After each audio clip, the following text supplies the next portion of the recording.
Another Dooley Noted podcast comes to you from the Coach's Podcast Room at Spurrier's Gridiron Grill in Celebration Point. Okay, and welcome into another Dooley Noted podcast presented by our great friends at Titan MRI from the Meldon Law Gator Studios. Appreciate all of you for joining us either on video or on audio. I know we had a little glitch last week, but people could go onto the Facebook and be able to see it, and we got it fixed eventually. So it was just the very end of the podcast. But anyway, we got a good show for you today. Coach Spurrier is going to come by and talk about the Florida win over South Carolina. And then on Thursday, kind of a best of show. I don't even know what Zach's putting together, but I won't be here. Going to my my grandfather. Try to say it right, Pat. My father-in-law's funeral up in Arlington. Died 22 months ago, but it takes that long to get buried at Arlington Cemetery. It's a big deal, and looking forward to seeing all my family. Actually, my daughter's coming all the way from LA for this. So, also on Saturday, I played in the Stop Children's Cancer Tournament Friday. It was so hot. I mean, nobody expected it to be that hot and humid, but it was, and it was exhausting. But I played okay. I enjoyed it. I had a great time, a great tournament. The next day, there was a tournament for Grant Holloway's foundation. I went out there in the morning, and I just wanted to meet Grant because I've talked to him on the phone a million times, but I've never spent any time with him, never been face-to-face with him. So I went out there and kind of found him on the 12th hole, and we talked for a long time. He'll be on the podcast at some point in the future. Very positive about that. And Grant Holloway, one of the, you can make an argument, greatest athlete ever to perform here, but we'll definitely get him on coming up. Also, Brandon Spikes at some point is going to join us. We'll get all that done when I get back from this trip. All right, let's get to our Process Service of Gainesville starting five, brought to you by the Process Service of Gainesville, Scott Hart and his folks there. Let's get to number one, which is unreal is the only word. I've watched the game. I've watched the last 9-11 of the game, which is ironic that it was 9-11 when they took the ball over down 10 points. I don't know if it's ironic or coincidental. It's coincidental. It's not ironic. It has nothing to do with the World Trade Center. But the point is, I've watched that last 9/11 5 times, maybe 6. Today I was out to lunch, and it was on, and I'm watching it. I can't stop watching it. Sometimes you sit there and you watch it and you go, I can't believe that happened. It was unreal. That's the only word I have for it. I will tell you this. When the touchdown happened with Pearsall at the end of the game, I'm sitting in my chair. I'm writing and I'm writing things down and everything, and I'm sitting in my chair. And when it happened, I'm going to try to replicate the noise I made because it wasn't loud. It was just, oh! It was like, what? Florida scored a touchdown to take the lead. This game was over. They were done. They were finished. Oh! That's the best way I can describe it. Big win. Is it the biggest win ever? No. Florida needed to win on the road. We all know that. They came out. They played good early offensively. I'll get to the defense in a minute. Mertz Pearsall has become I don't know if it's up in the Reeves to Alvarez pantheon or Trask to Pitts or I can Riedel from Danny, but that has become a huge thing. Anytime Pearsall catches 10 passes, including a game winner, the guy, thank goodness he chose to come back. They got the NIL money together for him to do that. But in Gator lore, it's going to be one of the great comebacks ever. I'll ask Robbie Andrew a little bit later where it would rank, but it's up there. It's certainly up there, and it was special. And it was kind of funny because Saturday night, once I got done with all my writing for Gators Wire and for WRUF, we hadn't eaten yet. It was 8 o'clock, and that's late for us. That's bedtime for us. But Karen and I go, let's go somewhere else. So we went Gators Dockside. I thought it'd be like people were going to be losing their minds and everything. as we walk in, somebody goes, "Hey, what about the Gators?" I go, "Never a doubt," But people weren't that they were celebrating elsewhere. We actually got invited to go somewhere. My good friend's Les Lewis's house, but we both were working. Karen was grading stuff, and I was having to work, so we didn't go. I wish I had gone now in retrospect. Anyway, big win for the Gators. What does it mean? It means people will be off Billy Napier's back for another week. Well, maybe 2 weeks, because they don't play Georgia for 2 weeks, but they'll get back on it then. But it was certainly an important win, and maybe one of those we look back on and go, that's when everything changed. Now, we said this last year. Last year they beat the crap out of South Carolina. 30-6 was the final. The only points they scored were on a fake punt. So look, they're probably going to lose to Georgia this week. Then they've got Arkansas. And they've got LSU. They've got Missouri at Missouri. LSU's at LSU. They've got FSU. I mean, there are certainly 5 losable games left on the schedule, and there's no doubt about it. We'll see where it goes. I'm not gonna harsh your buzz though. I mean, enjoy the buzz you're going to have for a week. You got a full week to enjoy this. Usually I tell you, hey, look, enjoy this for a couple of days, but you got to focus on the next game. Like, you need to focus. The players need to focus. But anyway, that's where we are. Number 2, so some great stats from this game, but I want to give you the one that to me is the most amazing. Florida was down 10 points. Down 10 points. In the fourth quarter, Florida went 0 for 5 on third down. 0 for 5. Who wins a game like that? Down 10 points, goes 0 for 5 on third down. They were good on fourth down.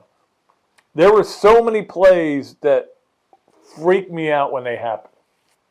The Trey Wilson catch off the deflection. The Arliss Boardingham catching that ball like basically at the line of scrimmage or behind the line of scrimmage. I don't know which. It doesn't really matter where it was. And shaking off a tackle on fourth down. The game's over if that guy tackles him. But that's maybe why you throw it to Boardingham there, because you go, he's going to break at least one tackle. And Travis Etienne is downfield. He's going to at least shield block another guy, and you get the first down. That, to me, in retrospect, the more I think about it, might have been the biggest play of the game. Might have been that. Getting that first down on fourth down. But there are so many like that. And I know that people can argue about what their favorite was. But obviously the favorite should be the winning touchdown pass. But what about the deflected ball? What about this? There was so much that happened at the end of that game. And it was just nice that it happened good for Florida for once. Usually that goes the other way. And you got to feel bad for South Carolina. They're sitting there, and they could be going into. We were discussing the chances Florida gets bowl eligible, and Florida's still not bowl eligible. They got to win another game, and it's going to be tough. But they had to win this game to get. They weren't going to get bowl eligible if they didn't win this game. I didn't want to say that before, but that was the case. South Carolina, I don't see how they're going to. Who did Coach say they have? They got Missouri and Texas A&M. Missouri, Texas A&M next. It doesn't get any. They got like Jackson State. Still got Clemson. Yeah, Jacksonville State, they'll beat them. That's 3. Although Jacksonville State's pretty good.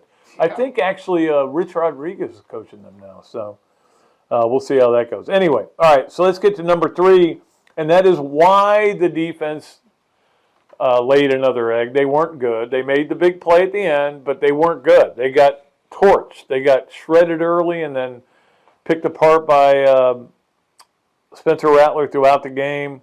They made enough plays to win the game, but when you give up 37 points, I'm not going to give them the safety points, but you give up 37 points, that's usually not going to win many games. Why are they so bad on the road is what I kept asking myself, because they're so good at home. Think about who they played on the road. On the road, they have played at Utah, at Kentucky. Okay, and make an argument that wasn't that impressive.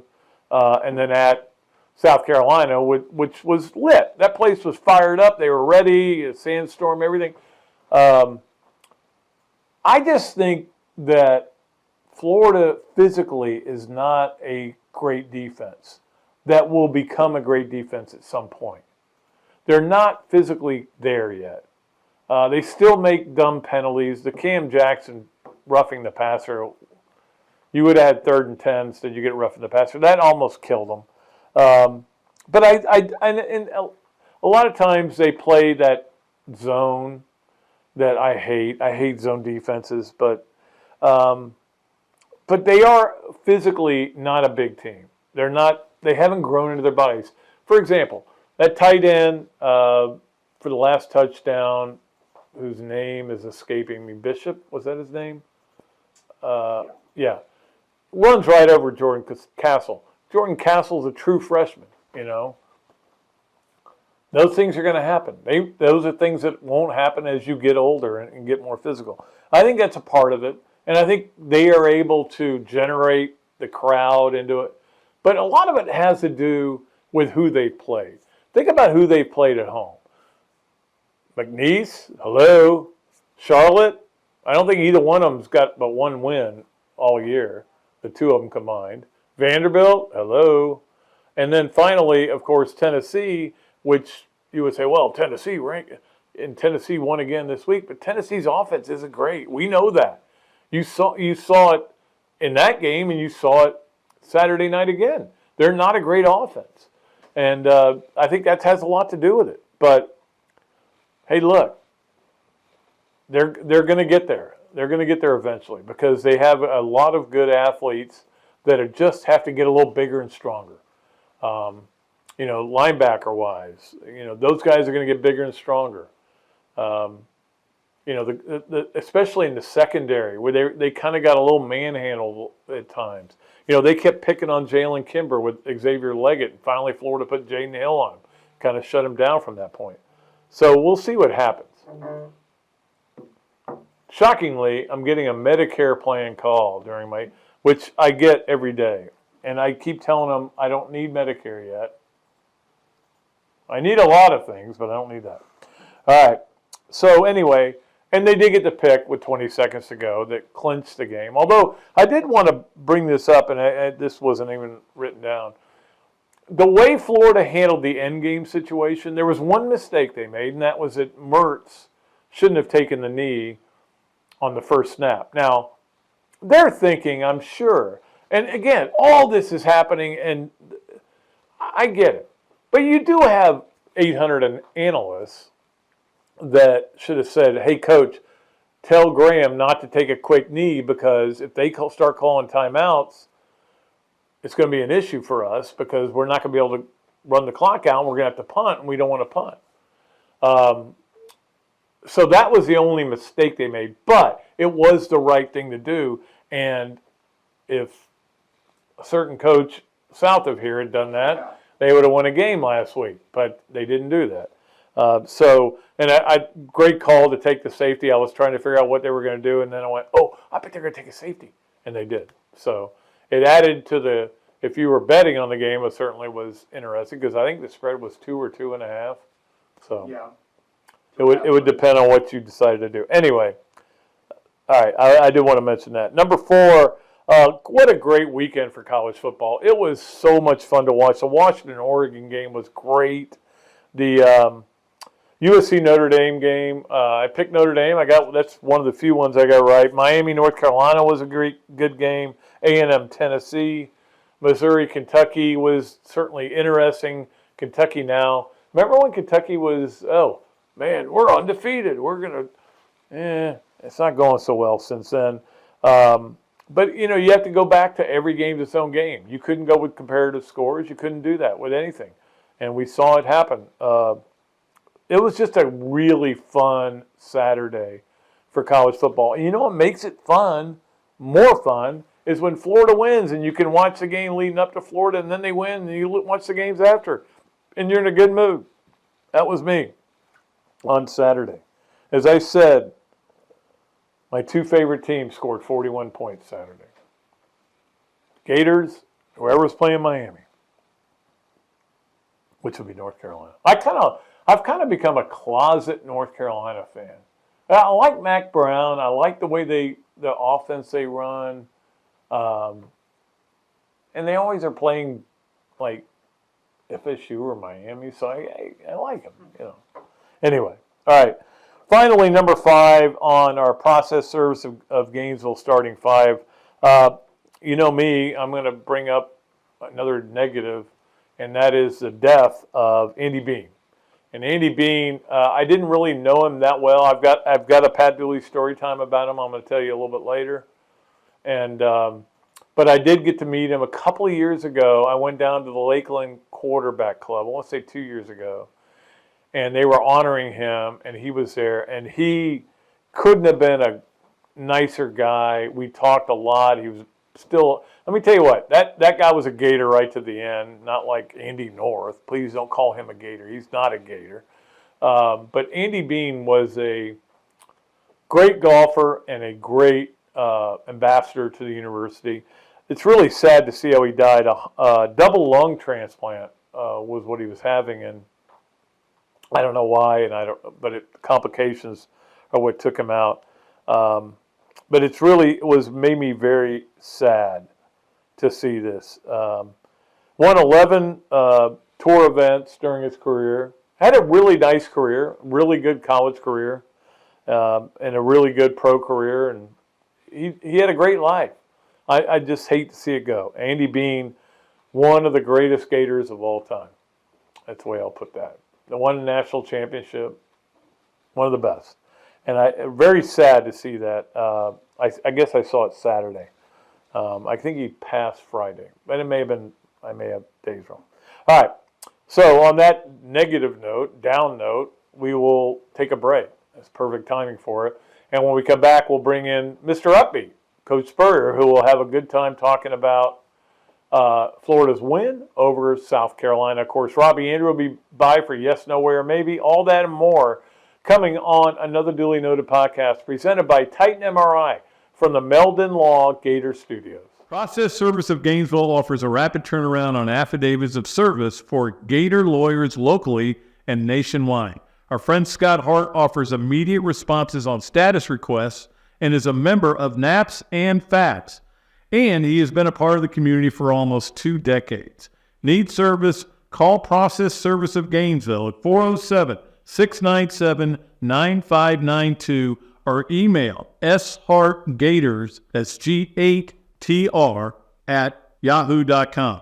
And make sure you ask about the paralegal legal secretary bonus program. Thursday, November the 16th, come celebrate the release of our Spurrier's Gridiron Grill Lugo's Risky Rum. This exclusive release features a special spread of our farm-to-table food, rum cocktails, raffles, and a meet and greet with me. Each ticket includes a bottle of Spurrier's Single Barrel Select Risky Rum.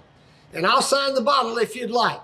So get your ticket before they sell out at spurriers.com. Gator fans, football season is here. What's better than seeing the Gators back on the field? Easy. Seeing amazing speakers and fellow Gator fans weekly at the Gainesville Quarterback Club. Held every Tuesday night of a home game at the Best Western Gateway Grand. Enjoy happy hour, great food, valuable insights from yours truly and Andy Staples, plus notable speakers throughout the season. As the oldest Gator booster club in the world, Gainesville Quarterback Club gives you access to elite speakers like coaches, NCAA football insiders, Gator greats, and more. Share your passion for Gator football with hundreds of other members at weekly in-season meetings, home tailgates, and special events throughout the year. Join the Gainesville Quarterback Club today. Email the club at membership@quarterbackclub.org or visit thequarterbackclub.org. Or better yet, just give me a call and I'll get you to the right people. I was driving behind a lady, and very suddenly she moved out of the way. There was a log laying in the road, and when I hit my brakes, I went on top of the log. I had 280 discs. I just haven't been the same since. Jeffrey Meldon fought for me all the way. Him and his team really went there for me. Throughout the whole lawsuit, he made sure that my bills was paid. It was never no whenever I called him and asked him for something. Call Meldon Law right now. Okay, welcome back to another duly noted podcast presented by Titan MRI from the Meldon Law Gator Studios. And of course, Meldon Law brings you this guy every Monday, Coach Steve Spurrier, to talk about the Florida win against South Carolina, and certainly a game the Gators needed. It was a wonderful win for the Gators and a hurtful loss for the Gamecocks. And, yeah, we had some good fortune there in the fourth quarter. But the guys made the plays. Graham Mertz had his best game by far. Pearsall had his probably best. And I think Coach Napier probably called his best game of the year. I mean, we had to outscore South Carolina. They got a good offense. So it came down to last couple of possessions. We scored touchdowns, and they did not score on their last two possessions. So even though our defense struggled a bit, we did stop them at the end of the game. They did, and obviously the pick was a big deal, and that came from pressure, which they had a hard time putting pressure on Rattler. I think they rushed 4 and sometimes 3, which I'm never a big fan of. Right. I wanted to ask you about zone defenses because there were times when Florida would go to a zone defense and it would just mean an automatic completion. I hate zone defenses. Am I wrong to hate zone defenses? I mean, I would think you like going against zone defenses. Oh, there's a good play for man-to-man. There's a good play for zone defenses, of course. So you hope to have the right one all. Sometimes you'll have a man-to-man on this side, zone pattern on the other side. But if they play the zone correctly and watch the quarterback and all that, sometimes that's good. Right. So it just depends on the pattern and how the players play the coverage that's called. Let me ask you about Graham Mertz, being a quarterback and being a quarterback coach that you were at Florida and everywhere you've been. What are your thoughts after watching that game? I mean, this guy put himself in Gator lore to come back like that. Yeah, that was a good comeback, or a good game to score 2 touchdowns in the last 5 minutes and so 2 forth. 75-yard drives, too. Yeah, and made 1 or 2 fourth down conversions. The 4th and 10 was a huge play. He got out of the pocket and bought a little time and threw it down there at Pearsall, and he made a catch, guy hanging all over Made the adjustment. So that was one of the plays of the game. And then, of course, the last drive where he sort of looked off the safety and hit Pearsall in the end zone there was a beautiful play also. Yeah, they've got a lot of young talent on that team, and you saw it with Boardingham, you saw it with Trey Wilson. I mean, when you talk about fortunate, I don't know that there'll ever be a more fortunate play than the ball bouncing off Pearsall right to Wilson in stride. Yeah, that was very. I don't know if I've ever seen that. They were both running slants, and he actually threw a little bit behind Pearsall, and he ricocheted it to the outside receiver. And he caught it almost right in full stride like it was planned. But, yeah, Willie Jackson's son. What's his first name? Khalil. Yeah. I keep wanting to call him Willie Jackson Jr. because he looks just like him out there. Number 22 and runs like him. It just reminds me of Willie so much. But he had an excellent game also. He did. That one catch he made where he had to kind of – I mean, that was a hard catch. But, hey, look. They threw the ball deep a lot more, and I don't know if it was because you suggested it, but everybody's saying that it was. No, I know. I think everybody was saying throw the ball deep. I tell nobody wasn't saying throw the ball. I tell everybody that though, because I really believe nowadays, like Tulsa, Steve Jr., I tell those guys throw it deep more often, because the way the game's set up now, the deep pass, everybody plays so much bump and run. The defenders never see it because they're watching the receiver instead of the ball. It just makes sense to throw it down there and get interference sometimes, or sometimes your guy makes a heck of a catch. So in today's game, throwing deep is just a smart thing to do, I think. It is, no doubt about it. And also, Coach Napier brought up one of your old things, God smiles on the Gators. There's no question. Up there, the Gamecock curse is returned. Somebody said the way they lost that one. When I got there in 2005 at South Carolina, one of the people there said, do you know about the Gamecock curse? I said, no, and I don't want to really know much about it. Yeah. But way back like 1920 or something, Clemson got president or something, or somebody got mad at South Carolina, I don't even know what for, and he said he's going to put a curse on the Gamecocks. So sure enough, the Gamecocks had losing season after losing season after losing season, and somebody one conference championship. It got to put a curse on us. We got to shake it somehow. So we didn't pay much attention to it. Yeah, I would think you would. That would not bother you. That doesn't bother me at all. You know, the curse stopper is right here. I mean, he stops all curses. The Gator curse. We had one here, didn't we? Yeah. Yeah, it was weird. But, I mean, just the way that team came out with a little more energy was so big. That's all we talked about. And you know, defensively, they didn't play well. I think a lot of it, Steve, is because physically those guys aren't developed yet. You know, middle linebackers, safeties, they got all freshmen back there.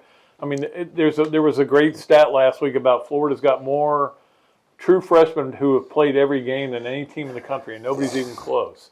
And we saw it again. Yeah, a lot of young guys that are really good, though. You can see it. They're on the way, and yeah, it was the emotion and fire on the sideline. Even the assistant coaches were into it. Yeah. So the whole team, you know, they had a good. Billy said they had a good week of practice, so obviously that was helpful, and it's probably good to have this open date, so we get this victory behind us. But who would ever thought, you know, 20 years ago, a victory over South Carolina would be over 2-4 biggest, South Carolina. Yeah, the biggest of the year so far. Yeah. But the offense scored a whole bunch of points, and that's what everybody loves to watch.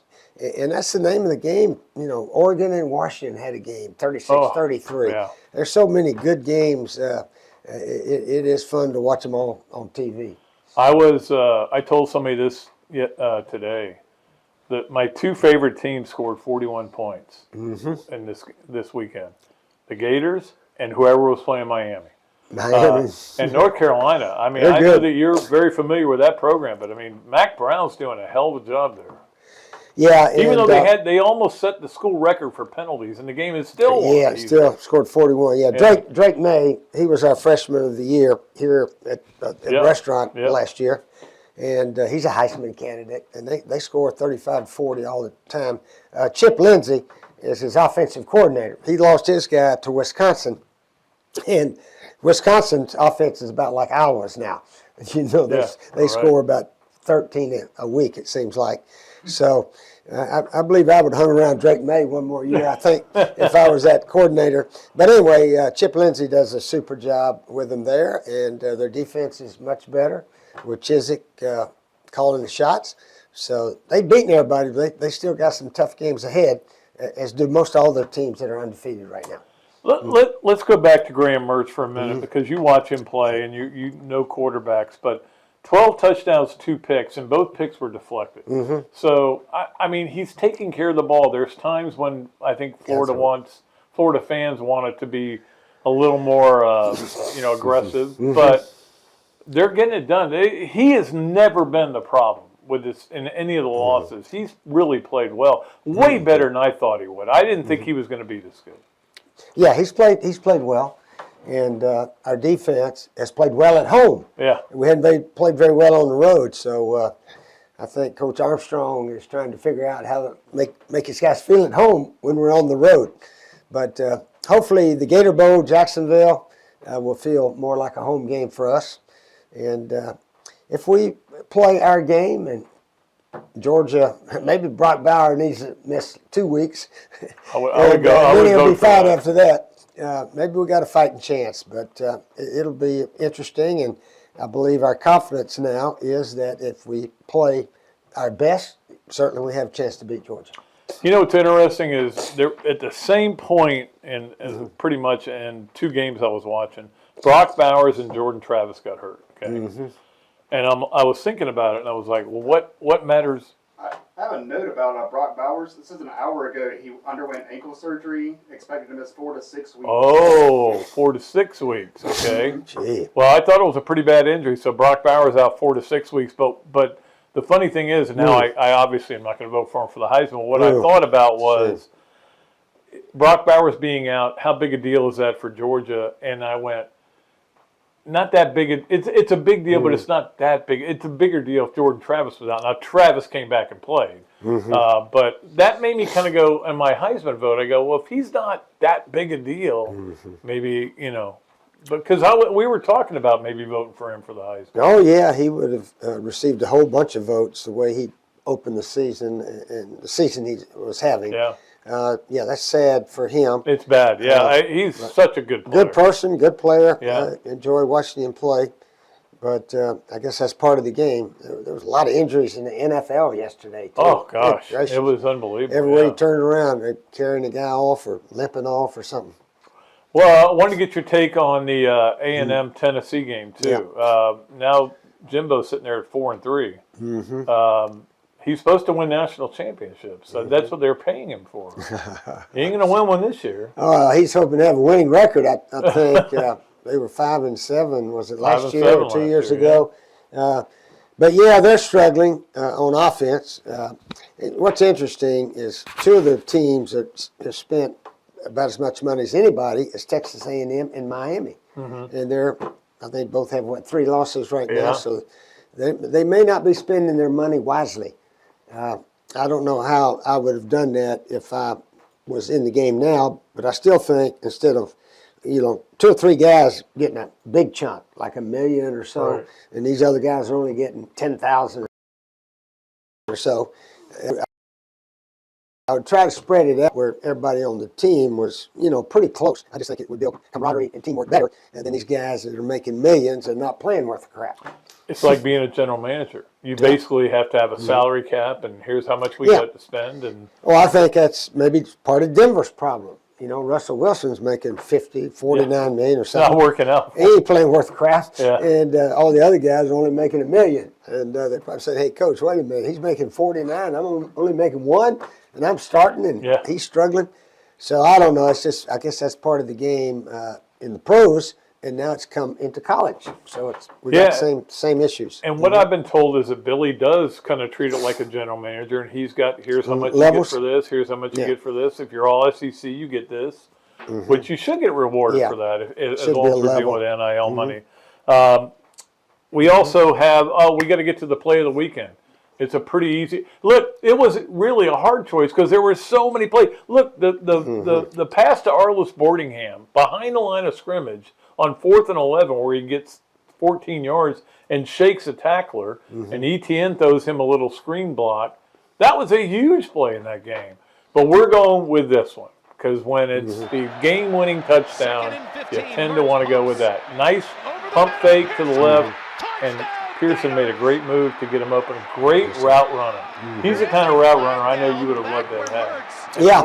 It reminds me a little bit of Travis McGriff. Yeah.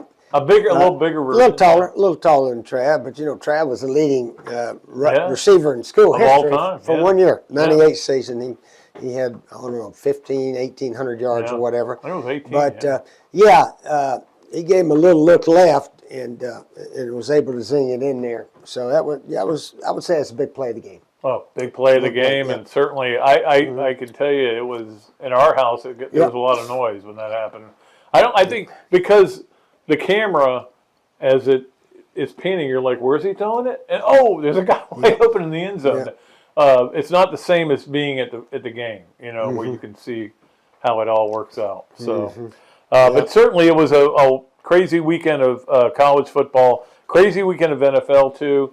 And I know that, and I'm going to talk about this a little bit later, but the Dolphins were able to pop some champagne this weekend because nobody is going undefeated now that the 49ers got beat. Yeah, that's right. Everybody's got at least one loss, don't they? Yeah. And you were a Dolphin for 7 days? Yeah, about a week. Yeah. My last week. A lot of people don't know this, but I opened camp with the Dolphins that year. Is that right? Yeah. So I had to go interview Steve Spurrier. You didn't even know me. I went there the next week, though. Yeah. That's right. Yeah. But it was a big deal that you went down there because they were trying to decide whether to draft you or Greasy. And they ended up going with Greasy, I guess, right? Well, I went to San Francisco. Who was the first pick that year? Well, let's see. Clint Jones. The Giants did a trade with Minnesota somehow, and they got Tarkenton. Tarkenton went to the Giants. Oh, okay. Minnesota actually took Clint Jones and the running back, and then Baltimore ended up with Bubba Smith. And then Atlanta had the next pick, and they traded their pick to San Fran for 3 players. Well, 2 of the players out in California I said, I ain't going south to Atlanta. I'm staying out here. I'm retiring from football. So they got one offensive lineman for me. And that's how it happened. But that was, they were trying to decide, they were hoping you were going to follow them, the Dolphins were. And instead they took Greasy after it. Well, he was right after. He was a pick right that after, happened. yeah. And so when you went there, that was a big deal. Anyway, I'm going off on tangents here.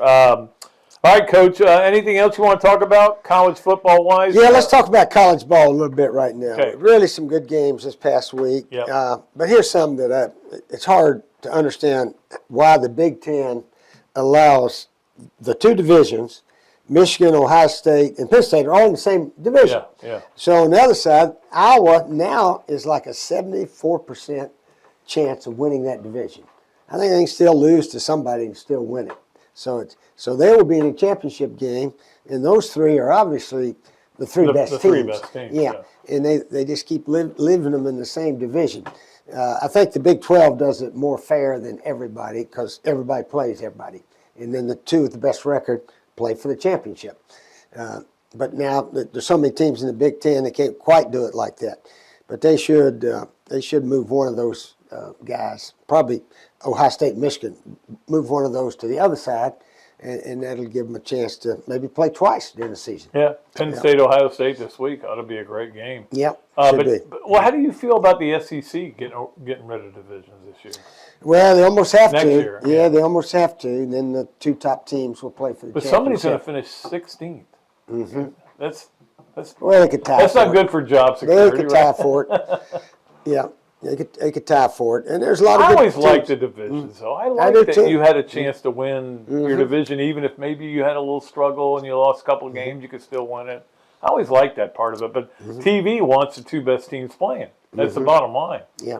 In the championship game. So it is what it is. It is what it is. Everybody's a little different, and nobody said it's supposed to be fair. No, So they didn't. They didn't. that's the way it is.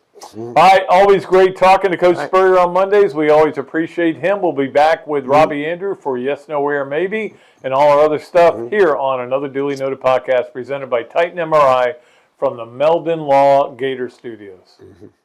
Hello there, everybody. I'm Pat Dooley, of course, from another Dooley Noted podcast. And this is a great Adam Brewer, and he's just opened up a place here, Adam Brewer To Go. What gave you the idea to do this, to have a to-go place like this? We really like the fast concept, being able to get the barbecue. Now we have this new online ordering. So before it was a call ahead carry out, quick service. We have like a curbside kind of a deal where everything's ready to go for you. And then we thought, wow, we have a really great dine-in concept, but how can we make this streamlined for the customer and make it easy and accessible for all parts of town? Adam's Rib Co. To Go. Come on down and enjoy it. This Tuesday at the Gainesville Quarterback Club, we welcome Gator great James Bates, current college football analyst and University of Florida professor. James is always a fun guest to have at the club, and we look forward to seeing him. Next week, we'll welcome Andy Staples, program senior writer for college football. And Andy always has great insight as well, so our members are looking forward to hearing what Andy has to say. Great food, great atmosphere, a diverse menu, everything made from scratch, plenty of space, and locally owned. These are all the characteristics of a great restaurant, and you can find each and every one of them right here in Gainesville at Ballyhoo Grill. Ballyhoo Grill prepares all of their food fresh every day, from their salad dressing to their award-winning soups. Bring your family and enjoy dinner under the Tim Trebo Tiki Hut while listening to live music. Or if you're running low on time to eat out, they also deliver through Uber Eats, Bite Squad, and Postmates. A Gainesville staple that's been open for over 30 years. Check out Ballyhoo Grill on Facebook or at ballyhoogrill.com. Things have certainly got a little out of hand lately when it comes to just buying our everyday necessities. Just look at gas, streaming services, and heck, even chicken wings. Well, there is one necessity that shouldn't cost a ton: taking care of yourself and helping fix all the aches and pains in life, and the fine folks at Titan MRI agree. With costs a fraction of what you'd pay at a hospital, you'll not only save money, you'll be taken care of by staff with over 20 years experience. So when you need an MRI, call Titan first, and you can go where your doctors send their families. Now offering CAT scans. Okay, and welcome back to another Duly Noted podcast presented by Titan MRI from the Meldon Law Gator Studios. It's always a pleasure on Mondays to bring in our great friend on the Big Mills Cheesesteaks Zoom line, Robbie Andrew. And I know he watched football this weekend. Robbie, you watched one game or two games? I watched about 10 games, Pat, so it was good. I think I watched 19 at some count. It was a good weekend of football, and results were. It was a long weekend of football too, because the Thursday and Friday games were great. Now, tell me you didn't stay up for the Friday night game. I went to bed at halftime, Pat, thinking it was over. Then I woke up and got on the computer. I was shocked to see what happened. I didn't even realize it until I'm watching the. I think it was game day, and they're like, "Well, as tough as everybody thinks that they've got everything figured out, but like what happened to Colorado last night." I go, "What happened to Colorado? What are you talking about?" And so I flip it over, and I'm like, "Holy!" I couldn't believe it. But it was a blown game for sure. As Dion said, they weren't ready for the moment. No. Okay. And the moment passed them by. It did. All right, Yes, No, Where, Maybe is always brought to you by our good friends at Big Mills Cheesesteak, street dining done the right way. Go in there and say that you listen to another Dooley Noted podcast. Get free fries with your order. Robbie, this is a weird question for you. Number one on Yes, No, Where, Maybe. Devin Leary is on the Mount Rushmore of worst quarterbacks to beat Florida. I would say yes, Pat, and he definitely is on that list because, look at what he did against Florida was nothing. Nothing. And then you think, well, he was highly rated transfer guy, goes to Georgia, can't do anything. Then go against Missouri, a team that isn't really good on defense, can't do anything against them either. So he's the most overrated portal guy and one of the worst quarterbacks Florida has ever lost to. And I guess, when you asked about that list, Marcus Outson is on there for FSU, 1998. But, he was surrounded by a great cast, and he didn't have to do much, and they won the game, which people weren't that shocked by that.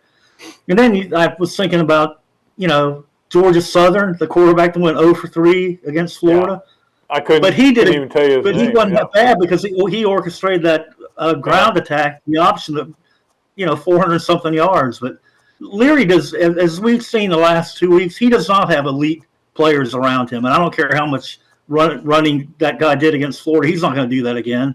So, Florida lost to Leary threw a bad quarterback with no good talent. Yeah, I put Casey Clausen on that list. Yeah. But he was functional, Clausen. But then I was telling Karen about it, and she goes, well, what about the bad quarterbacks Florida's had that have beaten teams? I was like, well, Treon Harris, you can go through Austin Appleby beating LSU. There's a long list there, too. Yeah, there is, for sure. But during the Kentucky-Missouri game, I was rooting for Kentucky to win the game, to be honest with you. And I'm watching the game, and I just kept yelling at the TV, Devin Leary, you're terrible. What's wrong with you? You can't play. What? I thought he would be a good get for Florida. I'm happy with who they have. That's all I'll say. Yeah, I think everybody is. And everybody now looks at it when, in the summer, national people making fun of Napier for saying this was the guy they really wanted, Mercer. And it's turned out that he is the guy they wanted, and look what's happening. He's one of the best quarterback wrestlers out there. He is not at fault for any loss Florida's had. No. He's done what he's supposed to do. I mean, 2 picks all year, and both of them were deflected passes. Of course, the one deflection in this game ended up being a positive play for Florida. Yeah. God smiled on the Gators, man. Let me tell you what, Robbie, when that ball, I'm guessing, when that ball was deflected in the air, you were thinking what I was thinking, what Karen was thinking. Pick. Yeah. Yeah. It was picked by Trey Wilson. Like, wow. Yeah. All right, number 2 on Yes, No, Where, Maybe, brought to you by Big Mills Cheesesteak. Like me, Robbie, you're only occasionally glancing at baseball playoffs. Yeah, Pat, maybe only a few minutes a game. As a kid, I loved pro baseball, Major League Baseball, mainly my team. And now as I've gotten older, I like baseball, but if it's not my team playing, I just don't really care that much about it. And now that the Twins are gone and the Braves are gone for you, why would we watch? And the only reason I might look at it a little bit is the negative root against the teams that eliminated our teams. The Astros, to me, all the cheating they've done in the past. And then the Phillies are the most obnoxious team I've ever can remember in the playoffs, and their fans are right there with them. So I'm negative rooting against Philly and Houston. Yeah, I'm not watching. But I'm I'm not negative rooting the way I would negative root an FSU Clemson game because I'm not going to pay attention. I'll check back every once in a while to see what the score is, and if they're losing, I may turn it on. But it was depressing.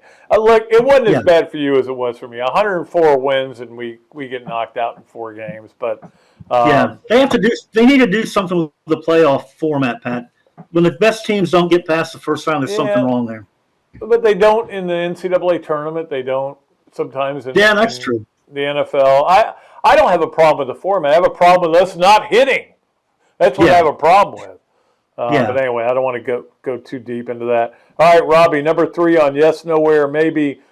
That Saturday was a top 5 all-time comeback for Florida. I'm going to say absolutely yes, it was, Pat, and for numerous reasons. Mainly the fact that you're on the road in a hostile environment, and when they went down by 10, it was like, okay, this game's probably over. I think people thought that. Yeah, but that team kept fighting and made plays and somehow pulled it out. And it's a huge win for Napier's program. I mean, you look, if they had lost that game, people would be calling for them to get fired again. Now they won the game. You see a lot of young players stepping up and making plays. So now there's hope and excitement now in the program, and people are starting to believe that Napier is building this the right way. If they don't win that game, people aren't going to think that way at all. But now they're thinking that way. If you look if you look at all that young talent running around on that football field for Florida and are not encouraged, then I can't get you off the ledge. I can't get you off it. Yeah. You're going to stay on the ledge. But when you see Trey Wilson, when you see Boardingham, all these guys that are out there doing unbelievable things as young players, they're only going to get better. So I think it was big. But as far as comebacks go, I can't think of one off the top of my head that I guess Auburn Auburn 86 will always be number 1. Down 16-0, Kerwin Bell limping on the field. That'll probably be number 1, but this was up there. This is up in the top 5, I think. Because Pat, this is a game we might look back on a couple of years and say that was the turning point for Napier and his program. He's been talking about growth, and I think we're starting to see it now, visible evidence of growth with these young guys. Now he brings in this next recruiting class, and it'll be more of the same next year. Young guys playing, and the future's looking better now. It's interesting. Last year they beat South Carolina, and everybody was saying Napier's figured it out. It's going to go forward, and of course everything went downhill. But this was different. This was winning on the road. Yeah. Look, they're probably going to get waxed by Georgia next year or next week. Georgia is just going to run the ball on them. They're not physical enough to put up with it. We know that. Yeah. But at least you can feel like this is going the right direction. It's just got to. You wish it would go faster, but it's going the right direction. Yeah, it is, but I agree with you 100%. I think they will compete really well against Georgia. I don't think they're going to win, but I think they'll be very competitive and make things happen. Kind of like that 80 team did. But their effort got ruined by Run, Lindsey, Run. Yeah. Please don't bring that up again. Yeah, I don't want to. I mean, I already had it brought up by Danny Werfel last week, so you did. I don't want to talk about it. No. I was there. Were you there? You were there for that game, right? Yeah, I was there. Yeah, in the press box. Woof. I thought the game was over. So did Norm Carlson. I'll never forget. My brother Tim was in the press box with me for some reason. I can't figure out why, but he turned to me right before that play and goes, "Man, we are going to go back to Gainesville and party like crazy." Yeah. There was no party. Didn't happen. No. All right, Robbie, great having you on. Yes, no, where, maybe. We always appreciate your time. Okay, Pat, I'll see you soon. Okay, buddy. All right, well, great to have Robbie on for another yes, no, where, maybe. Let's get to our Adams Ribco to go Gator of the week, and I had a lot of options here, obviously, and you knew it was going to be football, but I'm going with the man I call Gutsy Graham. Graham Mertz got pounded in that game. Florida didn't give him a lot of protection. The ends he was having to step up in the pocket constantly, but just kept delivering. And the guy that I was so critical of when he signed with Florida, committed to Florida, I love him. I love me some Graham Mertz. Gutsy Graham is my nickname for him. Let's see if we can make that happen. Because I've been able to make a lot of things happen. For example, last week, what did I say Florida's first play should be? Hook and ladder, right? Hook and ladder. What happens on Thursday night? Now, I say that on Thursday. The podcast comes out. Thursday night, Chiefs' second play of the game, hook and ladder. They're listening to the podcast, okay? It's pretty clear. Andy Reid's sitting there going, what did Dooley say? Oh, okay, that's a good idea. I'm telling you, hook and ladder is a good play to run early. I think you're going to see a real wave of that coming up. But anyway, our Adams Ribco to go. Gator of the week is Graham Mertz, so we can add that to all the other honors. I think he was Davey O'Brien watch list, and he won an SEC award. There's no award he can't win for that game. Played a tremendous game. It's funny. I looked it up immediately after the game. 423 passing. So where does that put him all time on Florida list for a game? 14th. There's a lot of guys ahead of him. There's a long list of guys, and nobody's ever going to get to Tebow's like 530 or whatever it was against Cincinnati. I don't even think there were some deep passes, but Cincinnati wasn't very good. They were undefeated and they weren't very good. Anyway, so that was our. So anyway, he was 14th. I looked up, and Karen said to me, "I bet they were all against teams that were like Southern Illinois or something." I go, "No, let me look up." Sure enough, almost all were against SEC teams. There was a couple that weren't, but almost all were against SEC teams, including Graham Mertz's 423. So he's 14th on the list. Last year, Anthony Richardson had a game better than him, but it was on a losing effort against Tennessee. Yardage-wise, I'm talking about. All right, let's get to our Hesser and Kipke. 3 things we always love doing, Hesser and Kipke, 3 things, and I know Ken is enjoying his win over the Braves, but hey, what can I do? I can't do anything about it. He won, I lost. All right, Hesser and Kipke is a Gainesville law firm specializing in the area of workers' compensation and family law. Ken and Jennifer take great pride in their one-to-one focus on each and every client they represent. Ken is board certified in workers' compensation law by the Florida Bar, while Jennifer possesses extensive jury trial experience with a nearly 20-year background as a prosecutor. Don't believe me? Well, check out their 5-star Google reviews. Set an appointment at hklawfl.com, or better yet, give them a call at 352-339-9920, Hesser and Kipke. All right, number 1 on the Hesser and Kipke 3 things. They're pop the champagne in South Beach because there are no undefeated teams left. My man Larry Zonka, who I spent a lot of time with. I want to get Larry on the podcast and just talk about the old days with the Jacksonville Bulls, but I've had a hard time getting in touch with him. I've tried to reach out to him, but I have not been successful. Let's just put it that way. But anyway, I know he was at the game, but at the Dolphin game. But some people get mad that they celebrate everybody losing. What are you talking about? You've got the record. Nobody's going to break it until everybody loses. Then you can't break it again. To me, I'm kind of the same way now with Florida. Maybe we'll start doing that, popping champagne, when the team that could win the basketball championship after winning the football championship gets eliminated. Now, the last couple of years has been no problem because it's been Georgia, so they weren't going to win the basketball championship. But that is something I hold dear to my heart. There's only one school that's ever had a football and basketball championship at the same time, and that's Florida. And I want that to continue. Now, it probably will, but there are programs like Michigan, even Florida State, although Florida State fell off a little bit in basketball. But who knows? Maybe we'll start popping the champagne when that happens. Number 2, a lot of NFL upsets yesterday and a lot of injuries, man. I know there's a lot of guys that were already out. Justin Jefferson being out, certainly a big factor. But yesterday, McCaffrey gets hurt, Tannehill gets hurt, Justin Fields gets hurt, Trevor Lawrence gets hurt. We'll see how all these injuries play out. A lot of times,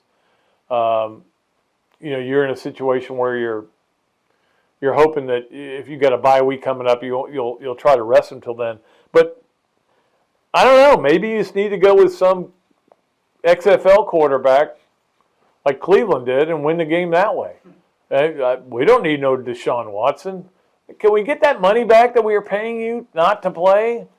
Because they end up beating the best team in football that everybody said, which was just crazy to think about. But the NFL, let me tell you what, never respond to the first 4 games of the NFL season. They are meaningless. It's a long season in the NFL, a lot longer than it is college football. Finally, number 3 on Hesser and Kipke's 3 things. Yes, the NLCS starts tonight. Yes, the Rangers have already beaten the Astros 1 game. No, I am not going to watch any of it. I'll glance over every once in a while and watch it. I just don't. It's just hard for me. I mean, I watch a lot of Braves baseball all year, watching all this Gator baseball and finishing with a loss at the end. I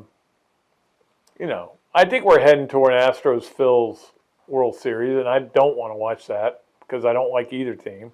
Sorry, Ken. It's not personal to you. I just don't like the Phillies. I don't like Bryce Harper. They're in our division. That's who like me saying, I love Kirby Smart. Oh, I really like Carson Beck. No, I don't. No. I'm not saying I know them. I just don't want to root for them. Anyway, we'll see what happens.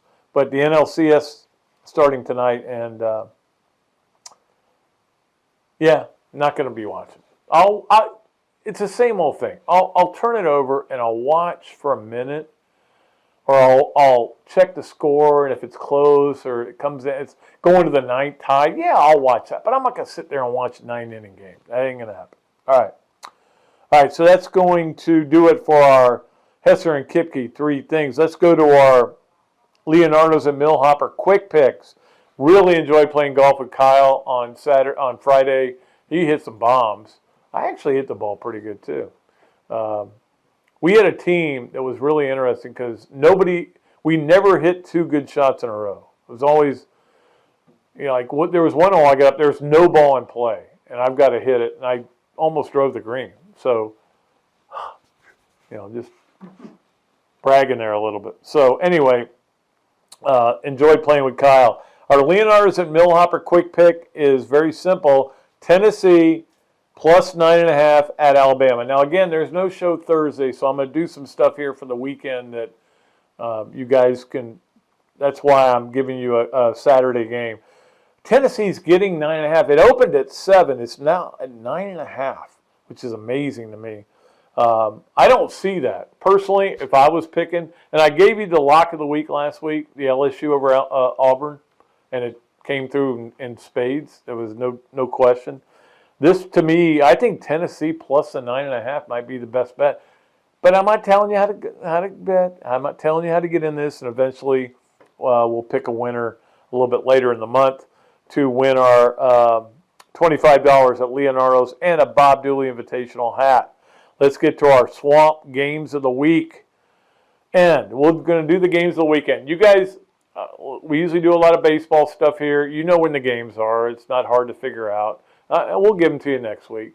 But because we're only doing one show this week, I wanted to give you the best college games this weekend. Start with the national games. Penn State, Ohio State. That's a game everybody's looking for. Noon on Fox. I don't think we'll be quite back, but maybe we'll be able to get it on the radio from Washington. But that is the national game of the week. The SEC game of the week, Tennessee at Alabama, 3:30 on CBS.